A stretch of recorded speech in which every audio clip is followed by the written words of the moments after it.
की भागवत से तर जाती हैं। धुंधकारी नाम का एक पापी, उसकी कथा भी हम आगे सुनाएंगे। चोरी करता धुंधकारी, बच्चों को खिलाने ले जाता, खिलाने के बहाने कुएं में फेंक देता, मुर्दे का छुआ हुआ शमशान में जाके खाता। शमशान में क्रिया नहीं होती तो वहां पिंडदान होता है, शमशान में भी है ना। तो वहां जो बचा हुआ शमशान का अन्न था वह धुंधकारी खा लिया करता था। इतना बड़ा पापी, चोरी करना, डाका डालना क्या नहीं करता, पराई स्त्रियों का संग करना, सारे गलत काम धुंधकारी करता था, सारे गलत काम धुंधकारी करता था।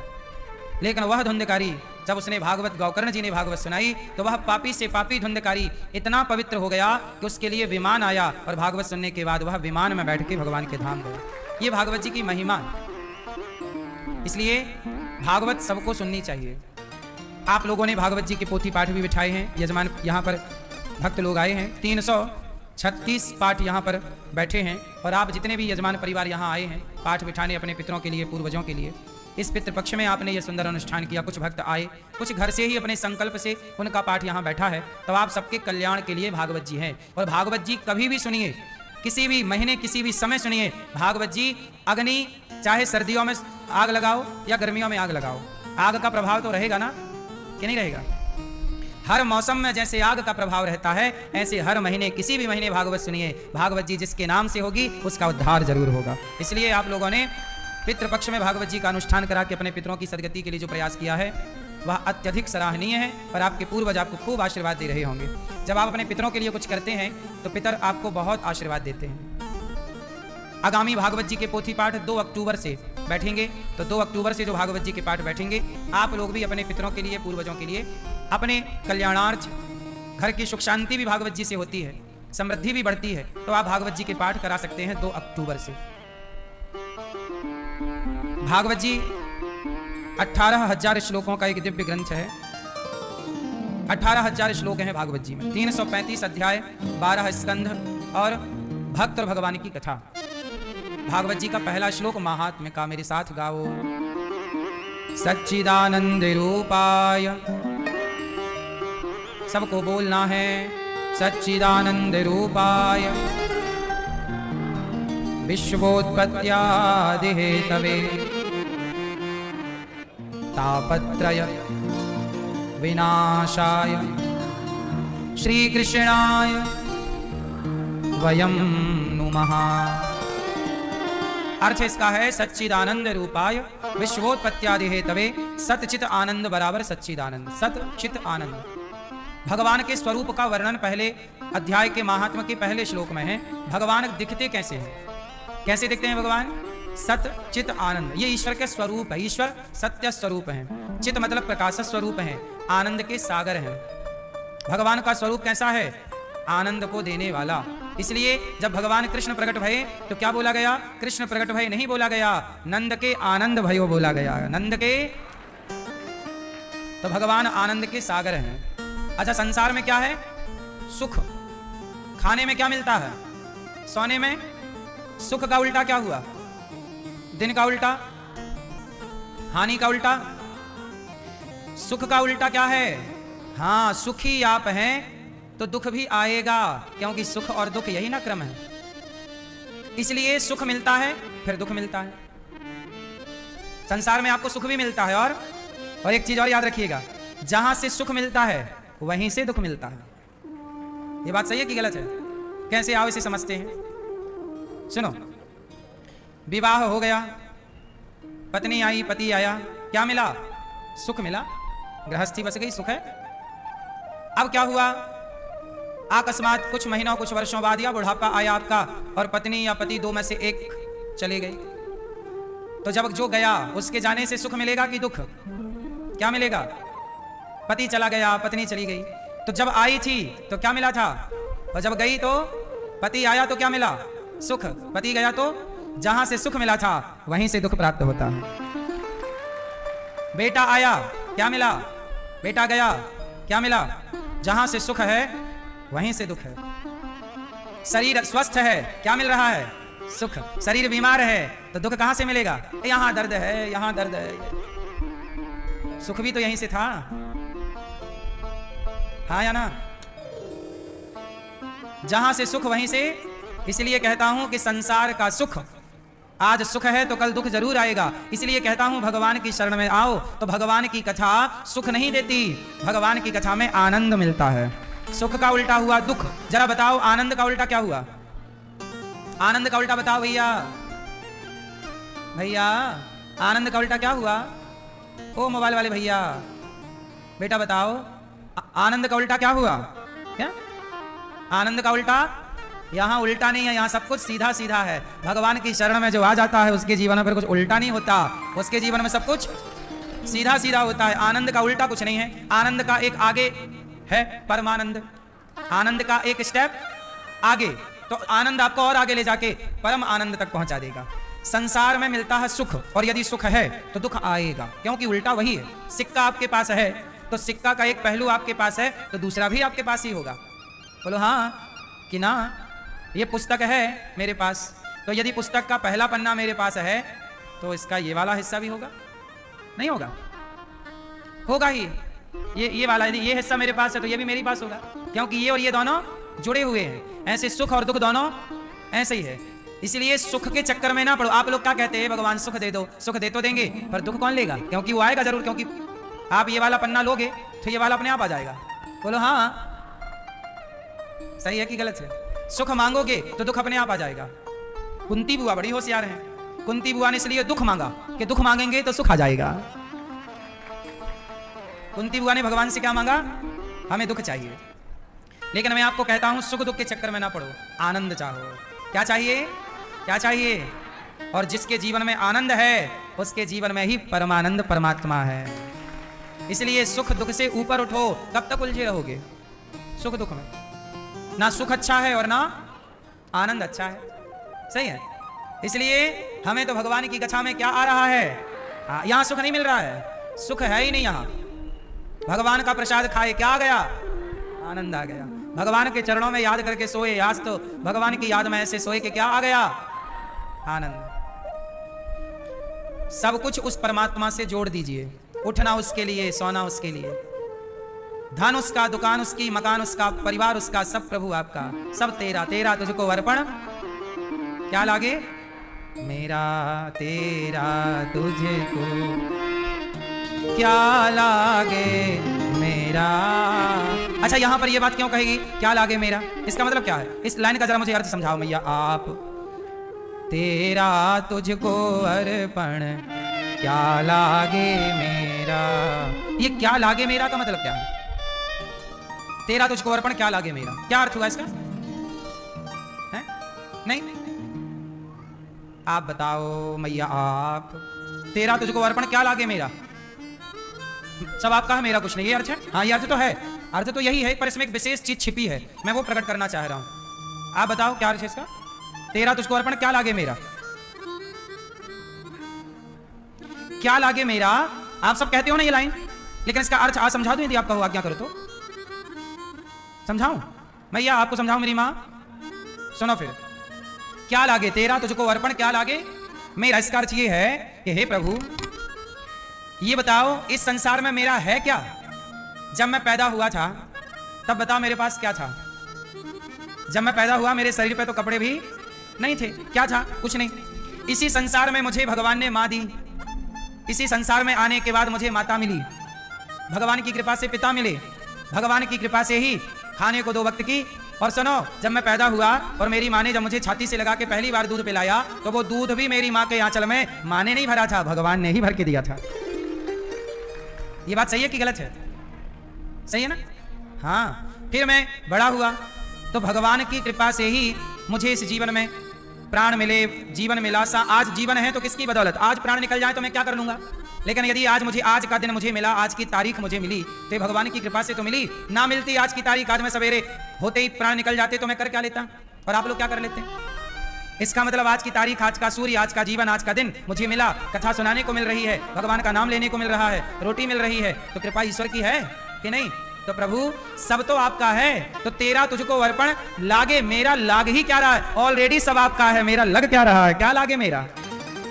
इसका अर्थ ये है कि सब तो आपका ही है, मेरा कब था? अच्छा ये बताओ, कोई वस्तु या कोई व्यक्ति आपका था कब?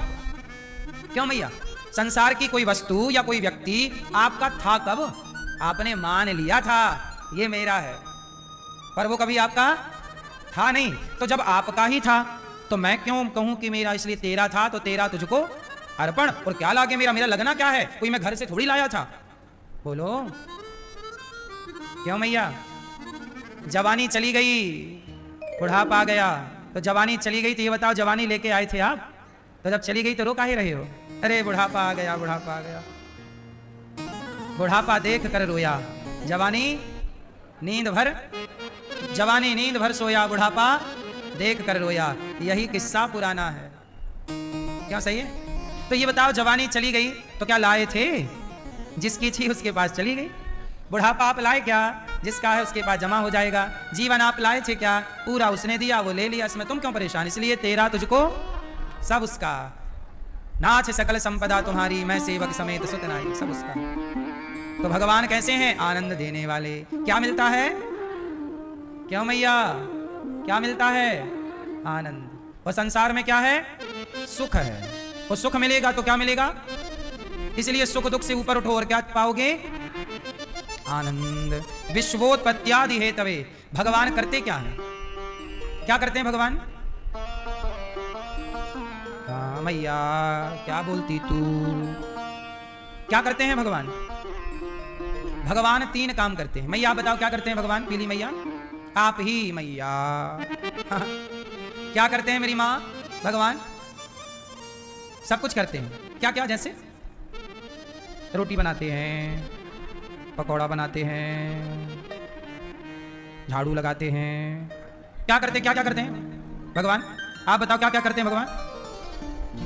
भगवान संसार को उत्पन्न करते हैं, संसार का पालन करते हैं और संसार का संहार करते हैं। ब्रह्मा बन के सृष्टि उत्पन्न करते हैं, विष्णु बन करके पालन करते हैं और शिव बन करके संहार करते हैं। इन तीनों शक्तियों को जब मिलाया गया तो क्या बना? God. GOD, God. G for generator, O for operator, D for destroyer. तो जो सृष्टि को उत्पन्न करे, जनरेट करे वो ब्रह्मा, ऑपरेट करे विष्णु और डिस्ट्रॉयर कौन? भगवान शंकर। इन तीनों शक्तियों को जोड़ा गया तो गॉड तैयार हो गया। यही है गॉड, जिसे दुनिया गॉड कहती है। तो भगवान के 3 काम हैं। कितने काम हैं भगवान के? अच्छा ये बताओ, उत्पन्न, उत्पत्ति, पालन और संहार। एक बार बोलो, उत्पत्ति, पालन, संहार, तीनों को एक साथ बोलो। ये बताओ, उत्पत्ति कब होती है, पालन कब होता है और संहार कब होता है? फास्ट। उत्पत्ति कब होती है, पालन कब होता है, संहार कब होता है? सुनो, हैं? कब होती है उत्पत्ति? आप बताओ। जब जन्म लेते हैं तो उत्पत्ति, फिर रहते हैं तो पालन, फिर मरते हैं तो संहार। यही है ना? यही है। इतना ही है आपको पता, तो इससे आगे बता दूं, आप आज्ञा करो। बताऊं? सुनो जरा, 1 सेकंड गिनना। सेकंड 1 2 3, यही ना सेकंड चल रहा है ऐसे? 1 2 3, ये सेकंड चल रहा है ना? हर सेकंड सृष्टि उत्पन्न हो रही है, हर सेकंड पालन हो रहा है और हर सेकंड संहार हो रहा है। कैसे? आओ इसे बहुत बारीकी से समझते हैं। शास्त्रों के भी इस ज्ञान को देखने के लिए ये आंखें नहीं, इन आंखों से भी ऊपर थोड़ा ज्ञान की माइक्रोस्कोप की आंख चाहिए। आओ हम उसी आंख से आपको दिखाते हैं। देखो, एक आंख होती है सामान्य। आप लोगों ने सामान्य आंखों से ये देखा कि जब पैदा होता है तो सृष्टि होती है, फिर पालन हो रहा है, फिर संहार। पर आओ इसे और सूक्ष्म दृष्टि से देखते हैं। जब सूक्ष्म दृष्टि से देखेंगे तो पाएंगे इतनी देर में हर सेकंड कोई संसार में कोई पैदा हो रहा है, चाहे चींटी, चाहे कुत्ता, चाहे बिल्ली, चाहे हाथी। जितनी देर में मैंने आपसे ये बात कही, इतनी देर में तो दुनिया में कोई पैदा हो चुका। बोलो हाँ, हो चुका इतनी देर में। चींटी ने अंडा रख चुका है, मछली अंडा रख चुकी इतनी देर में। ये चुटकी बजाइए जरा आप लोग। इतनी देर में तो हो रहा है संसार में काम, रुका कुछ नहीं है। ये देखो इतनी चुटकी चल, इतनी देर में तो ना जाने कितने लोग इस धरा पे आ गए और इतनी ही देर में ना जाने कितने लोग इस धरा से। क्यों ये बात सही है कि गलत है? बोलो हाँ। अच्छा, इतनी देर में वो जो मछली ने अभी अभी अंडा रखा होगा, इतना बड़ा समुद्र, अभी इसी पल मछली ने अंडा रखा होगा, रख रही होगी। अब इसी समय कोई अंडे से बच्चा बाहर निकल रहा होगा, इसी समय उसका पालन स्टार्ट हुआ होगा और इसी समय किसी का संहार चालू है। बोलो हाँ। तो हर क्षण जितनी देर में आप पलकें झपकाते हो, इतनी देर में तो सृष्टि उत्पन्न होकर पालन होकर संहार भी हो जाता है। मच्छर की आयु कितनी होती है? बोलो, मच्छर की आयु कितनी होती है? 1 दिन लगभग। 24 घंटा, बोलो हाँ लगभग। तो मच्छर पैदा होता है, पैदा हुआ और पैदा होने के बाद वो जवान भी हो गया और उसने विवाह भी कर लिया और उसके बच्चे भी हो गए और एक दिन में निपट भी गया। हाँ या ना? मक्खी की आयु कितनी है? एक छोटी सी होती है भुनगी, उड़ती है, छोटी छोटी होती है, जरा सी होती है, वो मच्छर से भी छोटी होती है। देखा कि नहीं आपने? मच्छर से भी कई गुना छोटी छोटी भुनगी होती हैं। उन्हें हमारी भाषा में भुनगी कहते हैं, आपकी भाषा में क्या कहते हैं? बिल्कुल छोटे छोटे जीव जंतु, उनकी सृष्टि हो रही है कि नहीं? इतनी देर में संहार हो रहे हैं कि नहीं? बोला हाँ। इसलिए भगवान का प्रत्येक क्षण, अरे और तो छोड़ो, इतनी देर में आपके भीतर कितने सेल बन गए और कितने नष्ट हो गए। हर क्षण हमारे शरीर में बदलाव हो रहा, आपको पता है कि नहीं? हर क्षण आपके शरीर में क्या हो रहा है? कितनी कोशिकाएं नई बनती हैं और कितनी पुरानी कोशिकाएं नष्ट होती हैं। ये प्रत्येक क्षण परिवर्तन आप नहीं जानते, पर आपके शरीर में परिवर्तन हो रहा है। हाँ या ना? जोर से हाँ कि ना? तो देखो ईश्वर कितने तरीके से संसार उत्पन्न करते हैं, पालन करते हैं। और इतनी देर में कोई शेर हिरण को शिकार कर चुका होगा। जितनी देर में हम आपसे बात कर रहे हैं, इतनी देर में ना जाने कितनों की जिंदगी पूरी हो चुकी और ना जाने कितने इस धरा पे आज। हाँ, बड़ा संसार है ना। इसलिए मेरे भगवान हर क्षण हर पल ये संसार के 3 कामों में लगे हैं, उत्पन्न, पालन और एक दिन हम लोग पैदा हुए और ऐसे एक दिन हम लोगों का भी टाइम आएगा। चलो अब निकल लो। संहार, पलक झपकती सब होता है मेरी माँ, इतनी देर। इसलिए हर कहते हैं ये हर क्षण कीमती है। श्वास श्वास में हरि भजो, वृथा श्वास मत खोए, ना जाने से श्वास का आवन होए न होए। पता नहीं श्वास अगली आए ना आए, इसलिए हर श्वास में भगवान का चिंतन। हाँ, हर श्वास में हो सुमिरन तेरा, यूं बीत जाए जीवन मेरा। नैनों की खिड़की से तुझ आए ना आए, जीवन कल मिले ना मिले, आज मिला। हर श्वास भगवान को अर्पण करो। तेरी पूजा करते बीते सांझ सवेरा, तेरी पूजा करते बीते सांझ सवेरा, यूं बीत जाए जीवन मेरा। ऐसे जीवन बीत जाए केवल भगवान की याद में। तो भगवान विश्व की उत्पत्ति, पालन और संहार कर रहे, हमारे सारे दुखों को दूर करते हैं भगवान। आपका दुख कौन दूर कर सकता है? कितने दुख होते हैं? क्यों मैया? भैया ओ पंचायती मैया, हो गई पंचायत छोरा से? बताओ कितने प्रकार के दुख होते हैं? भैया चश्मा वाले भैया बताएंगे दुख कितने प्रकार के होते हैं। आप कितने दुख होते हैं? चश्मा वाले भैया आपसे पूछ रहे हैं, दुख कितने तरह के होते हैं? मैया बैठ जाओ मेरी माँ, टाटा वाली मैया बैठ जाओ मेरी माँ, बैठ जाओ। अभी नहीं बैठोगी तो कब बैठोगी? बहरी मैया सुनाई नहीं पड़ रहा। चलो बताओ दुख कितने तरह के होते हैं? चश्मा वाले भैया, पीछे वाले भैया बताएंगे कितने तरह के दुख होते हैं? 3। कितने दुख भैया? 3। कितने दुख? दैहिक, दैविक, भौतिक। जो देह से उत्पन्न हो, कैंसर इत्यादि, ये दैहिक। देवताओं के द्वारा बाढ़ आ गई, गांव बह गया, ये दुख ही तो था। किसी का घर बह गया, बाढ़ में लोग मर गए, क्या था ये? दैविक, देवताओं के प्रकोप से दैविक ताप, ताप मतलब दुख। और भौतिक, सांप ने डस लिया, बिच्छी ने डंक मार दिया, ये भौतिक प्राणियों से एक्सीडेंट हो गया, भौतिक चीजों से, ये सब क्या है? भौतिक दुख। तो या तो दैहिक, या तो दैविक, या तो भौतिक। 3 प्रकार का दुख होता है। कोई तन दुखी, कोई मन दुखी, कोई धन बिन रहत उदास, थोड़े थोड़े सब दुखी, सुखी राम के दास। जो भगवान की शरण में है वो सुखी हैं, और जो भगवान को भूल गए वो कोई तनका रोगी करोड़पति आदमी है पर दाल के पानी में रोटी भिगा भिगा के खाता है। बोले क्यों नहीं चकाचक खा रहा? बोले चकाचक खाएंगे ब्लड प्रेशर हाई हो जाएगा, मर जाएंगे। डॉक्टर ने मना किया है ज्यादा चकाचक नहीं खाने का, सिर्फ दाल का पानी पीने का। गरीबों को गरीबी नहीं खाने देती, अमीरों को डॉक्टर नहीं खाने देता, हिसाब बराबर। खाओ कैसे खाओगे? क्यों? बात सही है कि गलत है? पैसा बहुत है जिनके पास, वो खा नहीं पा रहे हैं, और जिनके पास कुछ नहीं है उनके भूख बहुत है पर उनके पास खाने को नहीं है। जिसके पास खाने को है उसके पास भूख नहीं है, और जिसके पास भूख है उसके पास खाने को नहीं है। क्या ये बात सही है कि गलत है? ईश्वर का भी हिसाब बिल्कुल ठीक ठीक चलता है। इसलिए कहता हूं दुखी कौन? तन का रोगी, बड़ा परेशान। अच्छा, तन से बचा तो आजकल जवान जवान लड़के और लड़कियां ये तन के रोगी नहीं है, ये मन के रोगी हैं। डिप्रेशन है, तनाव है, चिंता है। बोलो हाँ, आज के जवान लोगों को, लड़का लड़कियों को क्या है? जवानी में टेंशन है। ये बात सही है कि गलत है? बच्चे सोच रहे हैं, कर नहीं रहे हैं, सफल नहीं हो रहे हैं, सोचे जा रहे हैं, सोच सोच के डिप्रेशन। तन का रोगी, दादाजी तन के रोगी हैं और छोरा मन का रोगी है। मन का रोग है ना। छोरा कहता है हमारे मन का नहीं हुआ। मन का रोग। आपको मन का रोग तो नहीं है?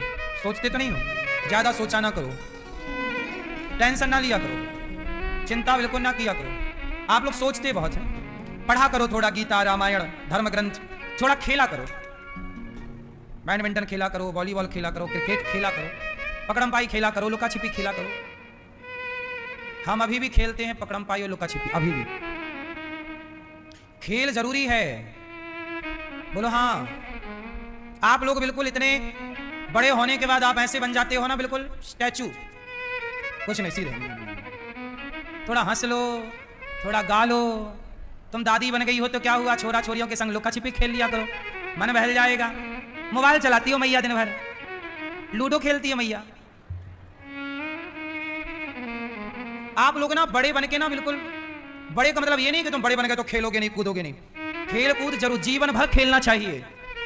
आप लोग एक टाइम के बाद ना, अरे बोलिए तो काम बच्चों का है, अरे बच्चे खेलते हैं इसलिए खुश रहते हैं, तुम खेलो तो खुशी ना मिले तो कह देना। बड़े कभी नहीं बनना चाहिए, सदा कैसे रहना चाहिए? छोटे रहो। अच्छा, बड़े बनने के फायदे हैं कि छोटे बनने के? हाँ, हनुमान जी लंका गए तो बड़े बन के नहीं गए। बोलो, छोटे बछड़े क्या पीते हैं? दूध। और बड़े बछड़े भूसा, भूस। छोटे बछड़े पय पिए और बड़े हों भूस खाएं। छोटे बछड़े क्या पीते हैं? दूध। और वही बछड़े बड़े हो जाएं तो भूसा खाते। तो बड़े हो जाओगे तो भूसा मिलेगा, छोटे रहोगे तो मालपुआ मिलता रहेगा। खेल कूद करो, पचता रहेगा, खुश रहोगे तो पेट में दिक्कत नहीं होगी। अब आप सोचते रहते हो, सोच रहे हैं और सोच सोच के बैठे, डॉक्टर साहब हमें बड़ी दिक्कत है, टेंशन हुआ था। डॉक्टर साहब ने 3-4 गोलियां दे दी, खाओ खाओ। फिर वो गोली खाए, बाद में पता चला उन गोलियों से और शरीर में कोई प्रॉब्लम चालू हो गई, क्योंकि अंग्रेजी दवाइयों के क्या मिलते हैं? साइड इफेक्ट हैं। लीवर खराब हो गए, अब लीवर को ठीक करने के लिए दवाई खाओ। घर बैठे ना बीमारी आ गई। इसलिए थोड़ा खेल लेते, खुश रहते, हंस लेते। आप लोग हंसते भी तो नहीं है, बैठे हैं बस मुंह फुला। किस बात का टेंशन है, किस बात का गम है, किस बात? तुम सोच क्या रहे? तुम्हारे सोचे क्या? चिड़िया कभी नहीं सोचती। बोलो हाँ। कुत्ता कभी नहीं सोचता। सोचना तुम्हें क्यों है? सोचना ही है तो ऐसे सोचो कि मेरा उद्धार कैसे होगा, मेरा कल्याण कैसे होगा, मेरा मन भगवान के चरणों में कैसे लगेगा, मैं कथा कैसे सुनूं, मेरे द्वारा पुण्य कैसे हो। अच्छी चीजें सोचो कि मैं दान कैसे करूं, मैं किसी की हेल्प कैसे करूं। ये भी तो सोच सकते हैं। आप गलत ही क्यों सोचते हैं? इसलिए आज से सोचना। और आज से क्या करोगे? थोड़ा खेलोगे, हाँ या ना? दादी मैया, आप भी छोरा छोरियों के संग खेला करो, पोता पोतियों के संग। नहीं खेलती हो? लुका छिपी खेला करो, पकड़म पाई खेलोगी, खुश रहोगी, बुढ़ापा नहीं आएगा जल्दी। बस सावधानी से खेलना, गिर मत जाना। नहीं हाथ पांव और तोड़ लो, बाद में कहो कि आपने कहा था खेल तो लो।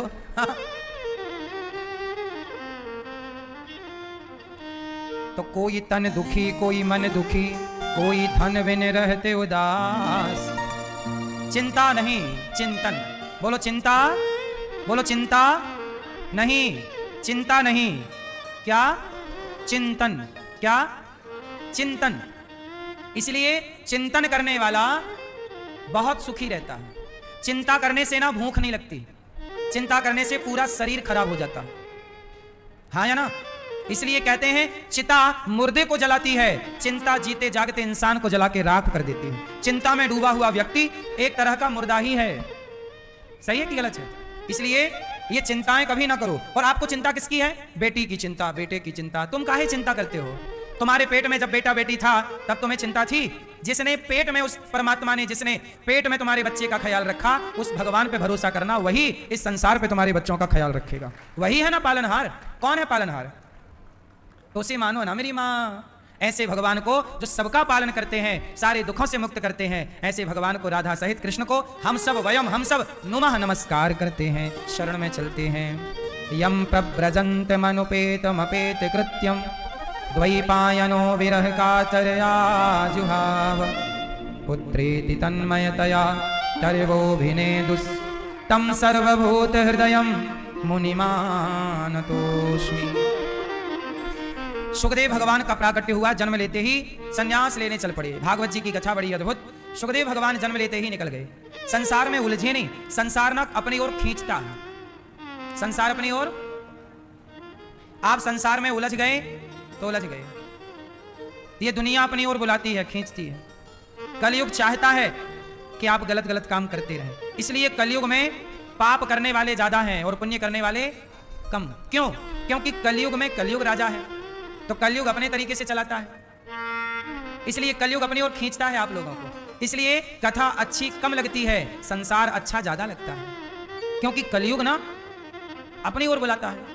अब जाके देखो, शराब की दुकान में ज्यादा भीड़ है, मंदिर में भीड़। आपके गांव में, आपकी गली में, आपके आसपास मंदिर होते हैं, तो मंदिरों में ना घंटा बजाने वाले लोग नहीं होते, तो इलेक्ट्रिक घंटा लगा दिए गए हैं मंदिरों में। शाम को बटन चिटकाओ तो घंटा टन टन टन टन टन टन टन टन चलने लगता मशीन से। बोलो हाँ। आजकल मंदिरों में घंटे कौन से वाले हैं? इलेक्ट्रिक घंटे हैं? बोलो हाँ कि ना? हैं। क्यों हैं?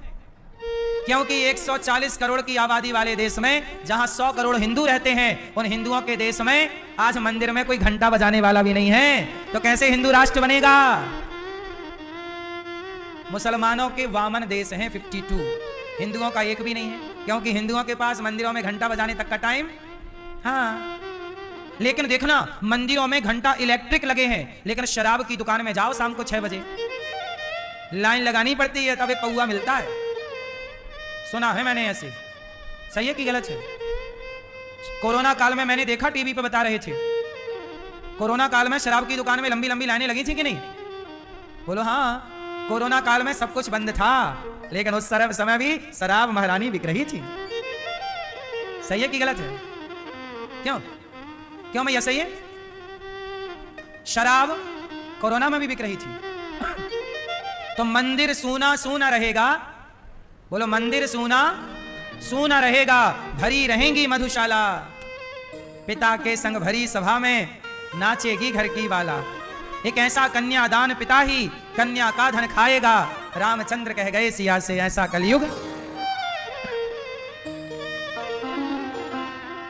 रामचंद्र कह गए सिया से, रामचंद्र कह गए सिया से, ऐसा कलयुग आएगा। हंस चुगेगा दाना दुनका कौआ मोती। सुनो सिया, कलयुग में काला धन और काले मन होंगे, चोर उचक्के नगर सेठ और प्रभु भक्त निर्धन होंगे। हाँ,